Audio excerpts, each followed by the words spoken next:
All right, hello everyone, and welcome to my channel. We do educational videos, and we try to tune you in, turn you on to great theories of everything, all-encompassing theories, grand unified theories, and cosmologies. We also take a look at magnum opuses and tour de forces, in my opinion. People that also earth-shattering discoveries.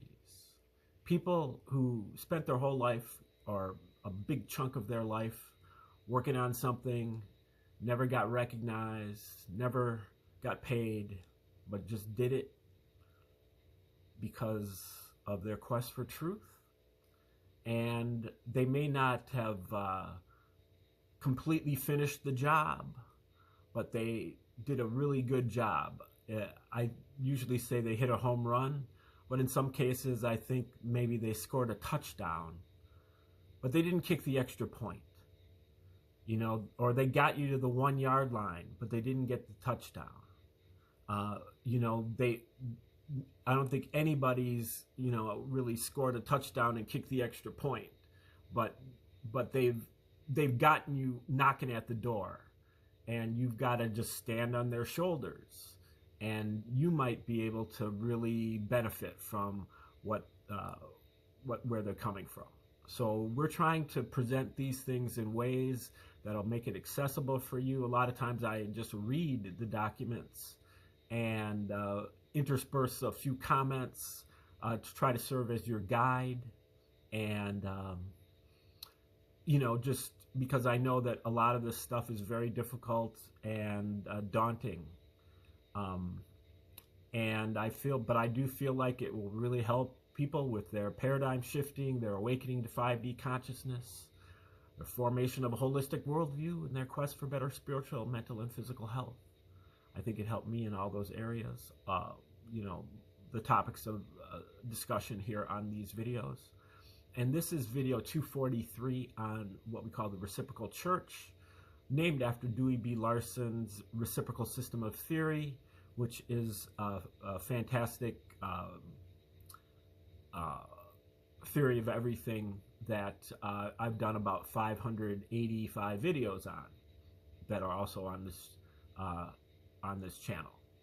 And I've done about 300 some videos on Ancient Egyptian Tree of Life, which I think is a competitor for the best, maybe not as specific and all-encompassing, but probably more accessible and older.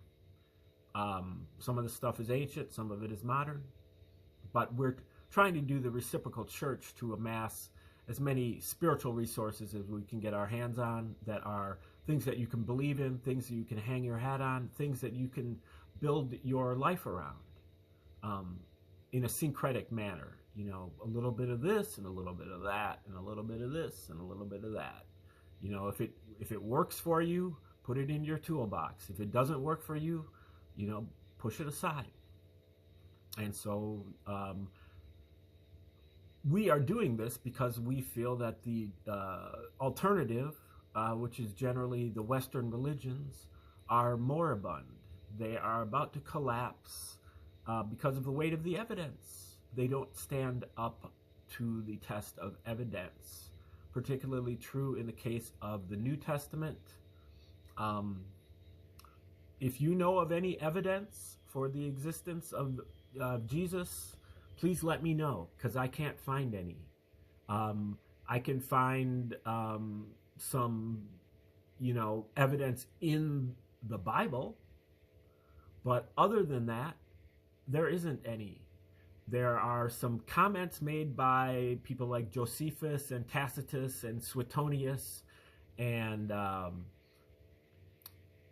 Pliny and Trajan, but these people are all Romans. They're all Roman aristocrats, if not kings, if not Caesars.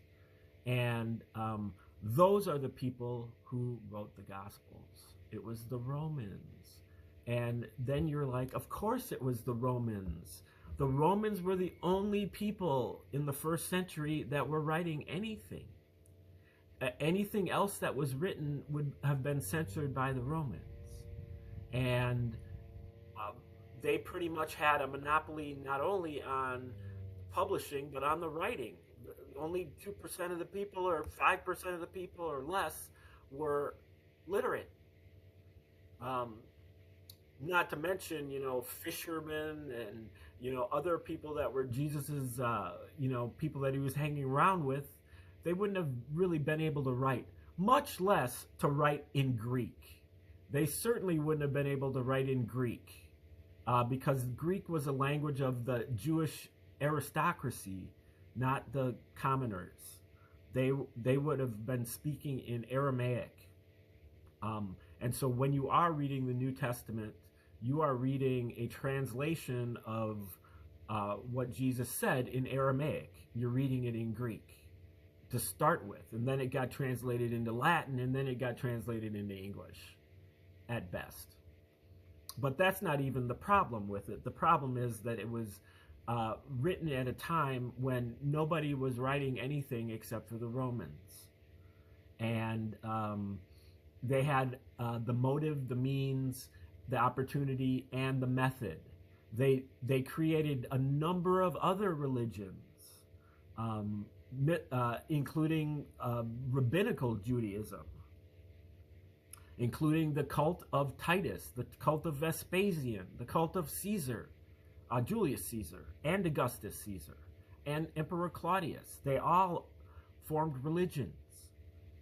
And they needed to do this because the Jews were a big pain in the butt for the Romans. The Romans had this giant empire, and out of all the hundreds of different groups of people that lived in their empire, the Jews were the biggest pains. The Jews were always revolting, insurrecting, and eventually that led to the war, what's called the War of the Jews, 66 to 73 AD in Palestine.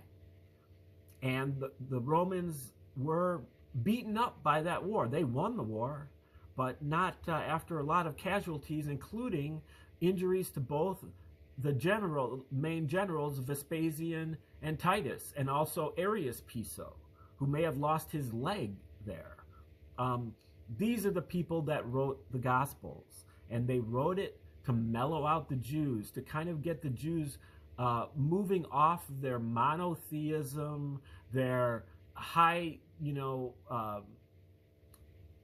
disciplined, authoritarian, kind of like xenophobic, chosen one, with all of the kosher food laws and the circumcision and the not making any type of graven images. These were all things that were very inconvenient, if not worse, for the Romans. And they made it almost impossible to get the Jews to assimilate into their empire. And so they proposed a Jewish hero who was a Prince of Peace, who believed in rendering unto Caesar what is Caesar's, who believed in turning the other cheek, and to accept your lot in life, and to walk an extra mile with the Roman soldier's backpack on yours, and to congratulate the centurion slave owner for having the greatest faith in all of Israel, and many, many other pro-Roman things that Jesus does, while he does all kinds of anti-Jewish things, particularly anti-Pharisaic things. So we are going over one book that goes over this hypothesis. There are many. Joseph Atwill's Caesar's Messiah, booklets by Abelard Reuchlin, and if that's how you pronounce his name, and Roman Piso, also Henry Davis is Creating Christianity, and then when we go back in time, there were a number of scholars at Oxford in the early 20th century that figured all of this out, including Sir Ronald Syme and James Ballantyne Hannay, and also a lot of the people that wrote for what's called the Encyclopedia Biblica at Oxford in the late 19th, early 20th century. Also Bruno Bauer, Christ and the Caesars, way back from 1875, also argues that the Romans wrote the Gospels, wrote the entire New Testament. And many authors from throughout history have also known this, including Edgar Allan Poe and Leo Tolstoy and Mary Shelley and Ralph Waldo Emerson, J.R.R. Tolkien, C.S. Lewis, and William the Bard Shakespeare. Every last one of Shakespeare's plays is written about the Romans and the Jews and the authorship of the New Testament. And William Shakespeare was a woman named Amelia Bassano, who was a Jew. And the whole corpus of Shakespeare is a counterattack for the attack of the New Testament on the Jews. So her attack is an attack on the Gentiles, or the Christians, which isn't quite a counterattack because the Romans weren't Christians either. They were pagans, but they were trying to convince everybody else to be Christians. So, and some people even have theories further afield that go into a lot of the Old Testament as well. It's quite likely that the Romans wrote the book of Job, Isaiah 54, parts or all of the book of Esther. And James Ballantyne Hannay comes right out and says that the Romans wrote the entire Old Testament. The Romans invented Hebrew, and the Jews never existed until the Romans invented them. I'm not quite ready to go that far, but this dude is an Oxford professor. And, you know, he's shooting from the hip a little bit, but I definitely have to keep that in my mind as a possibility. Because he says that there is absolutely no archaeological evidence of Hebrew in Palestine as of when he was writing, or when he died, was in the 1920s, I think, early 1920s. So as of that time, he said there are no archaeological discoveries of even a single word of Hebrew, even though there's plenty of discoveries that are written in either Egyptian hieroglyphs or Sumerian cuneiform. So that struck me a little bit. I'm not ready to go there yet, but we will be presenting the Old Testament eventually. But right now we're on the New Testament, and we're looking at a new book from Michael Menescatz that just came out late last year, called Christianity's Origins as a Flavian Secrecy Cult. The Flavians are the Roman dynasty that was ruling in the late 1st century. Vespasian, Titus, and Domitian. Vespasian and Titus were also the generals in the war against the Jews, and then they both eventually became emperor. And what he does is he finds all of the parallels. Now, what you learn is that Josephus, who is the only 1st century author to actually corroborate the existence of Jesus, he was a Roman. He was living at Rome. He was adopted member of the Flavian. His name was Flavius Josephus. He was adopted member of the Flavian dynasty. He was the court historian, and he lived there for 20 or 30 years. So during this whole period. Now, if you read Josephus's history of the War of the Jews, it's called Jewish War, War of the Jews, and that book parallels the New Testament. It's just the New Testament is backdated by 40 years, and a lot of things that Jesus predicts are going to happen they are fulfilled by Titus in the other book, in the War of the Jews. So what Jesus predicts in the New Testament, in the Gospels, are fulfilled by Titus. And most of the time, it's what Jesus predicts symbolically, Titus fulfills literally. And it's usually in a very grim, violent, anti-Semitic manner. Sometimes downright pornographic. And Jesus, the places that he goes and where he makes the predictions are the same places where Titus fulfills the predictions. So if they're at the Sea of Galilee and Jesus predicts something, Titus fulfills it at the Sea of Galilee. If they're at the Mount of Olives and Jesus predicts something, Titus fulfills it at the Mount of Olives, and so on and so forth. And so what Menescotz does in his book is he maps out all of the parallels between, and then he details all of the parallels between Wars of the Jews and the book of Luke, just the book of Luke. He brings in some of the other synoptic gospels and John also, but it's mainly the book of Luke. And so the book of Luke is on the vertical axis, 24 chapters, and Wars of the Jews is on the horizontal axis, 694 paragraphs. And so when he finds a parallel, he puts a dot there. And after doing that for all 250 parallels that he finds, it makes 5 Latin letters, APTVS, which is on the thumbnail for this video. What are the chances?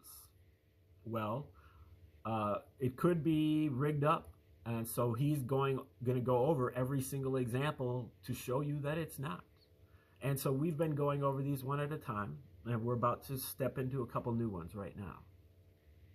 Okay, returning to the sequence of parallels, the next one relates to the temple being surrounded and entrenched with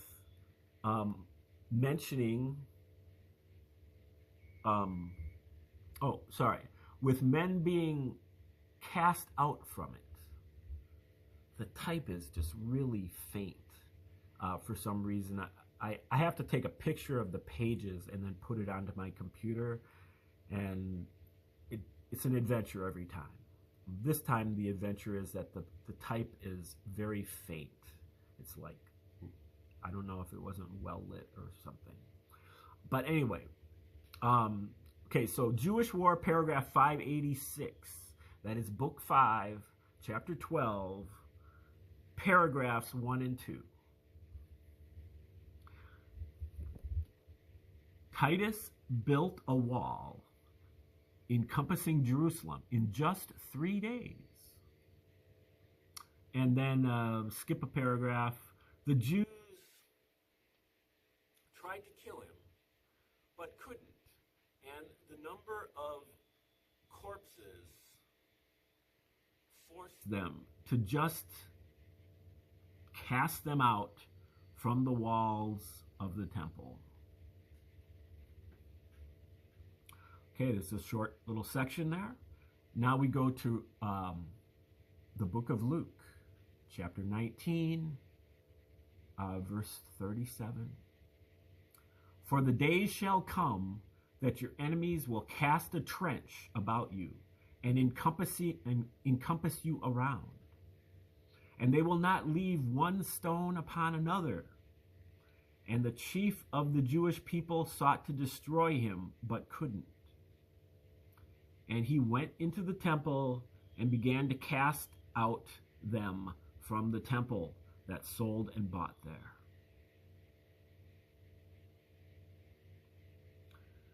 Okay, so now we're going to his analysis. It looks like there's at least 3 parallels in those short sections. One having to do with digging a trench that will encompass you. Another having to do with the attempt to destroy something, but you couldn't. And then another that had to do with casting them out from the temple. Okay, so here's his paragraph of analysis. I don't think Christians talk about it much, but they believe the bit in the gospel saying the dead in Jerusalem rose from their tombs, presumably then walking around Jerusalem, and he says, or floating up to the sky. The text doesn't clarify. It turns out that this is simply a comical parody of a story in Jewish War by Josephus. The story was written partly to portray Jews as so morally disturbed that they went breaking into tombs and disturbing the bodies just to steal their clothes, but also to provide a noteworthy parallel in the required location as to contribute to the APTVS pattern.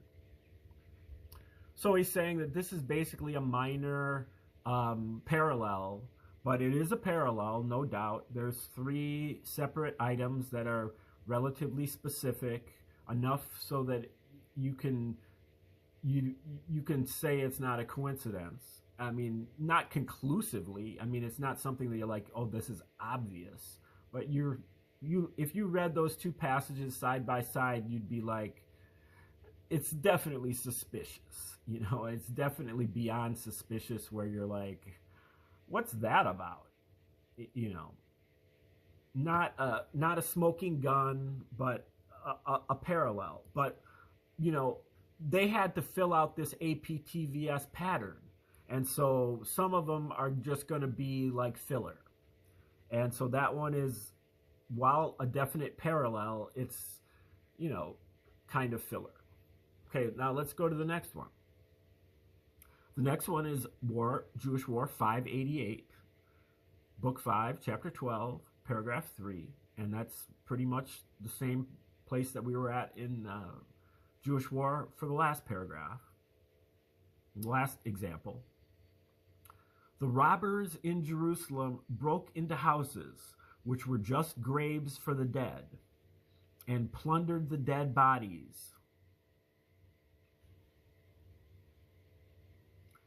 and took their garments and stuck their swords in the dead bodies. So he says, in short, a sword provided, and thereby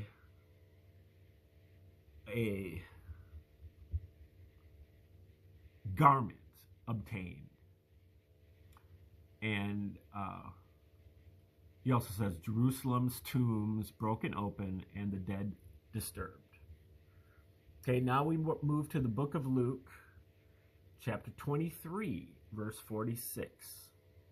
And he says this is also in Matthew 27, verse 52. Jesus died, and in Jerusalem, again, they're both set in Jerusalem, and in Jerusalem the tombs broke open and the dead were raised. He told them, this is back to chapter 22, verse 36 in Luke. He told them, he that has a purse, let him take it, and his scrip, and he that has no sword, let him sell his garment and buy one. For I say, these events are to occur before my death. And the notes here, a garment provided and thereby a sword obtained. And in the other passage, it's a sword provided and thereby a garment obtained. And in Jerusalem, the tombs broke open and the dead were raised. So disturbing the bodies of the dead would be that parallel. So again, it's not a, intricate parallel, but it is something that's definitely there. And I mean, you could definitely say, okay, well, Josephus has got 7 books, And so you take this little passage in Luke, and it's not that huge of a coincidence that somewhere in those 7 books you're going to find a parallel passage. But when you're talking about breaking the tombs open and raising the dead, and a sword provided and a garment obtained, those aren't exactly household issues. It's pretty specific. Okay, so next we have General John in Jerusalem. He's one of the leaders of the Zealot Jews. General John, and a message that Jews should repent, even at the last extremity. And we're going to Jewish War, paragraph 605, and that is book 6, chapter 2, verse 1.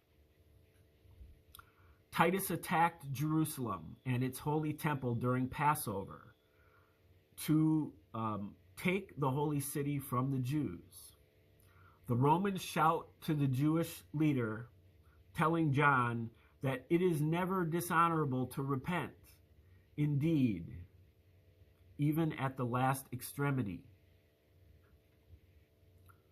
Okay, and the parallel passage, he says, is in Luke, chapter 22, verse 1. And it is also echoed in Matthew, chapter 12, verse 39. And Jesus entered Jerusalem and into the temple at Passover. Okay, so we're still at Jerusalem, and in both cases, we're at Passover. In the temple, Jesus drove out money changers. There is only the prophet Jonas. Men of Nineveh shall rise, even at the last extremity, because they repented.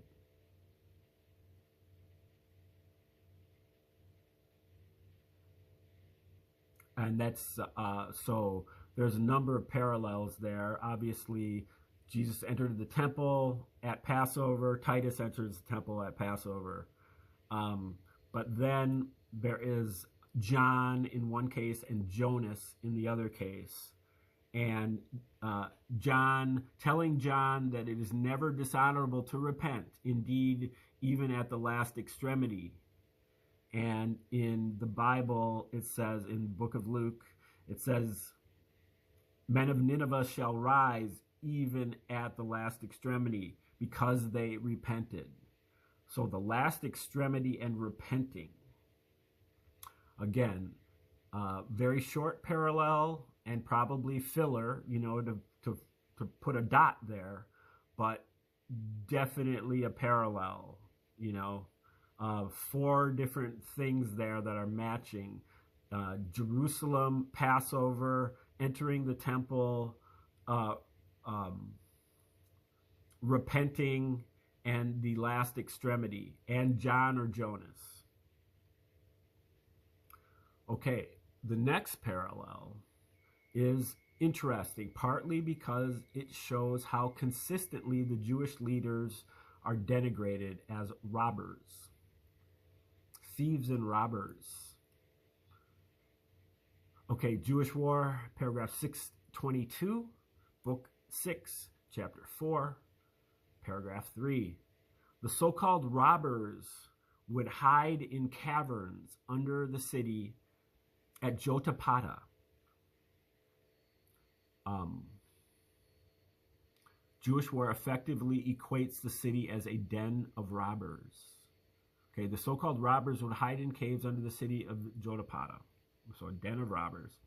Titus met in a group of 7 specific important men, plus unspecified others, and they discussed killing more Jews or destroying Jerusalem's holy temple.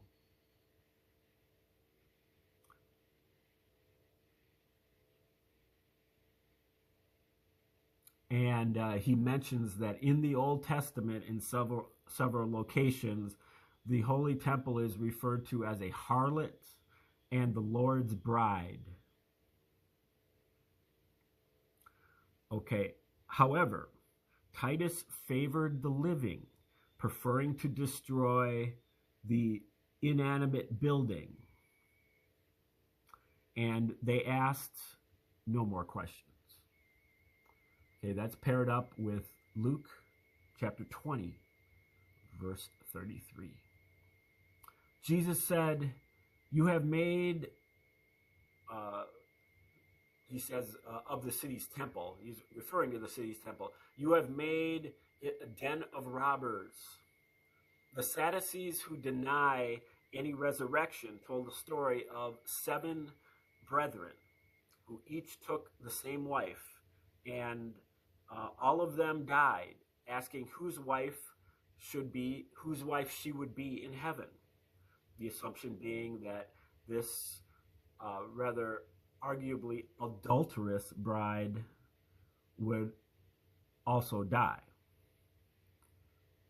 So in one passage, Jerusalem is being referred to more as an inanimate object, but he's referencing the Old Testament, which calls it a harlot and the Lord's bride. But here we're talking about literally a bride. Jesus answered, explaining that God favors the living over the dead. In Wars of the Jews, it says, Titus favors the living. God favors the living over the dead, and they dared not ask further questions. And in Wars of the Jews, it says, Titus favored the living, preferring to destroy the inanimate building, meaning the temple, and they asked no more questions. So, and in view of the next parallel involving John, we can also see that is very much linked with Luke 13:17. Okay, let's read this last couple sentences here. Here we see a first hint that the author is drawing on the Jewish Old Testament story where Jerusalem is described as both a harlot and a bride. This will be used more clearly in the story of Jerusalem, the adulteress's bride in John, who was to be stoned, with the one to throw the stone being innocent, which I will discuss later. Okay, so we went through, I think, 4 parallels there, just kind of more minor parallels, but interesting. And I think the only thing that you can really say is that there's something fishy here.